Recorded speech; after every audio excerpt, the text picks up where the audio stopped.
But men and women alike know that Nina Agdal is not. She is not wife material, and we know that the reason why she's not wife material. But if you reverse the genders, it would be then it would be Logan catching the heat. Oh, look at this old man preying on this poor young girl, just like Sam and Neon. Women are protected from male nature, or men are not protected from female nature. Women are protected from male nature. I'd argue culturally, women are incentivized to exercise female nature in a predatory means. They tell women, don't settle for less. Get the best guy that you can. Don't date a bum. You know what I mean? Men should be courting you, whatever. You deserve the best. Like, we actually incentivize and encourage women to exercise their hypergamy, but you do not see society telling men, hey, exercise your options. Hey, become successful so you don't have to deal with sluts. Hey, watch out for promiscuous women. Men are told accept women no matter how they behave. Women, however, are told take the best guy for you. Yeah. And our economy quite literally depends upon it. Do you think that that's the bottom line then? Do you think it's the economy? It's the money. Follow the money. I think a big part of the reason why we don't tell men the truth about female nature and that men need to date in a more preventative fashion is because there is financial incentive. I mean, if you look at advertisers, they target women. I mean, the biggest example of this, and I use this all the time, is the Gillette commercial from a couple of years ago. You have a male-dominated company. 80 to 90% of your clientele is male, yet you're going to go ahead and have the audacity to put a commercial out that shits on your target audience. The only way I can see a company doing something like that is because they're that confident that women are still going to buy the razors because women are 80% of the consumer base. So let me appeal to the females, even though my client base is male. And Gillette is still around. I mean, Pat said it on the show. There's no something called an ESG score where companies have to follow this format, and if they don't, they get kicked off the actual platform itself. So, I mean, on some level, they have to follow guidelines, which is going to be, hey, post this. If you don't post it, you're going to be off the radar. Yeah, I mean, there's a podcast out there called like Kill All Men Podcast. No one bats an eye. Like you can absolutely like be a misandrist, which by the way, no one knows what the fucking what that term is. Nor can they spell it. Yeah, but on the other hand, we got women running around saying misogyny, and they don't even know what it means. They can't even describe it. Well, and this is the issue with feminists, isn't it? Because when I meet feminists, you know, and I know some here in Miami, and you say, so what is it now that you actually want?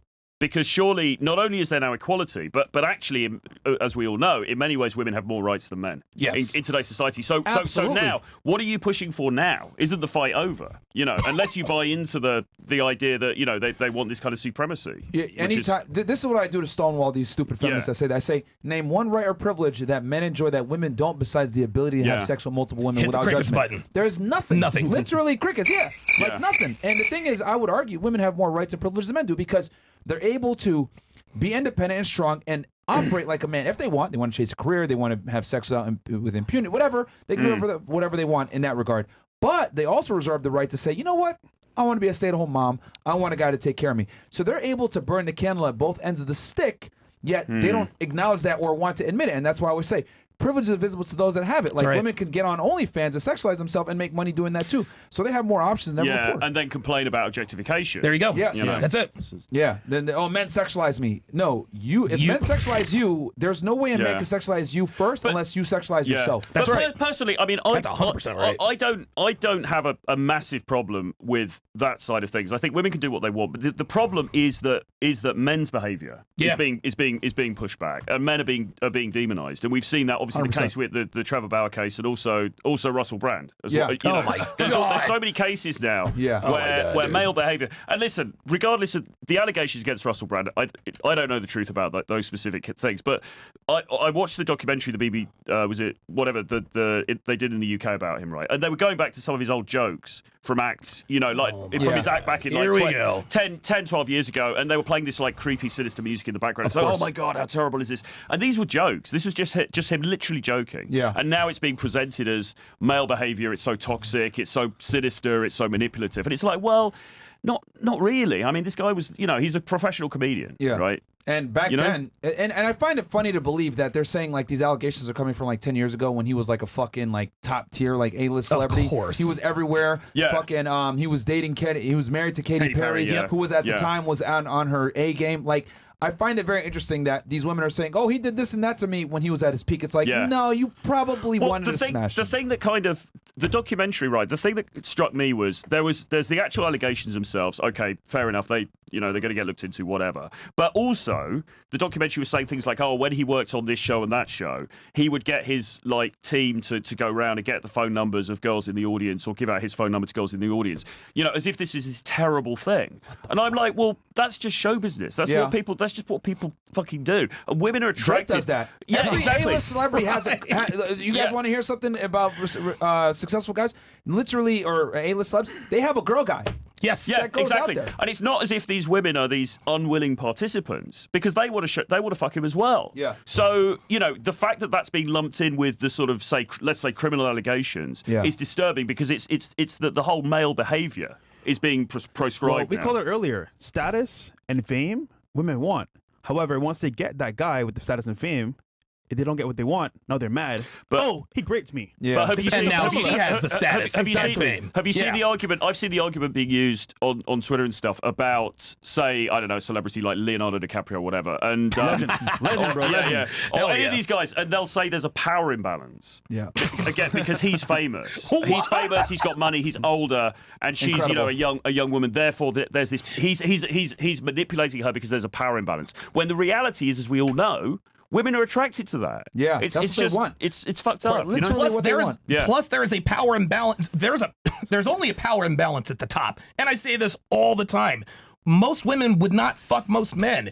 They don't understand that they don't see these non-player characters in their peripherals. They only see them, they literally see themselves like in a video game or a movie. They think of themselves meeting Leonardo DiCaprio and a chance meeting at a grocery store, and the people that are walking by are the guy who changes their tires, the guy who flips the burgers. They never think of these men. So when they say dumb shit like there's a power imbalance, are you kidding me? The average woman has more power on the sexual and dating marketplace than the average man. But again, because when women talk about dating and men, they're only talking about the men they want to fuck, which are the top 10%, which is why they think there's a power imbalance, because Leonardo DiCaprio actually just broke up with his girlfriend and got with another 25-year-old. But nobody talks about the power imbalance of the 22-year-old girl Nope, who's posting on OnlyFans, or she's posting and she's getting a load of money from these Sims. Well, the economy, that's because that's bad for the economy. Yeah. That's what it is. Well said. Look, every kiss begins with K. Like, the economy is Actually, the economy relies on the simp. you made a point earlier. David's Bridal shut down because they weren't getting enough. Of course sales. not. Yeah, they've been No, closing hell stores no. down. Yeah. Which is good. I Yeah. mean, I think that's bro. Like, marriage is a failed institution. It's a stupid institution. And here's the other thing too, because a lot of you guys, that lawyer debunked the argument because college women aren't necessarily going to divorce. That lawyer more. was full of shit. That's not the point. The point is mentioning get married in the fucking first place. Yes. But a lot of you guys sit there and let her deflect the argument and bring it over to, well, actually, college women are less likely to divorce. Who gives a fuck? Says who? Don't get married.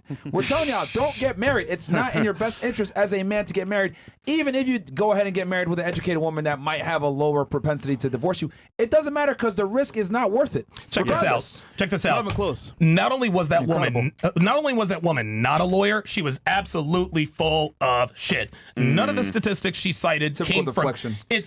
It's not even that. Literally making up statistics on the fly to win an argument. Nobody believes this bitch is a lawyer. There's a reason she didn't tell you where she went to law school. She didn't go to law school. I'll show you my bar card now, bitch. A bar card is not a Snickers wrapper. Seriously. That's how stupid these women think we are. I'm a lawyer. I have 2 degrees. I've got a rule. You guys need to implement these rules. All the girls around. Okay, who has an OnlyFans? Okay, OnlyFans. I don't want to hear shit about anything else that you do for a living if you have OnlyFans. Because they like to say, I'm a dentist, I'm a painter, I do skywriting, I'm an architect, and I do OnlyFans. Wait. Yeah. And which do you spend the most time on? Well, I spend a lot of time with, no. Which to use? Yeah, that's what I deep thought. down that it's not respected. Of You made a course very not. good point. She might be let's say she was a lawyer. Now you do OnlyFans. Whatever you got to say is bullshit. Like, This is why we know she's not a lawyer. Because if you do what it takes to pass the bar exam, there is no way on God's green earth you are going to jeopardize your reputation by selling your on OnlyFans for $3 a month. It's just not feasible. That's why when she said she was a lawyer, I'm like, okay, her tits are way too big to be a lawyer, and she doesn't really look like she can spell. Fuck out of here, man. Okay. All right, we'll hit the chats again, man.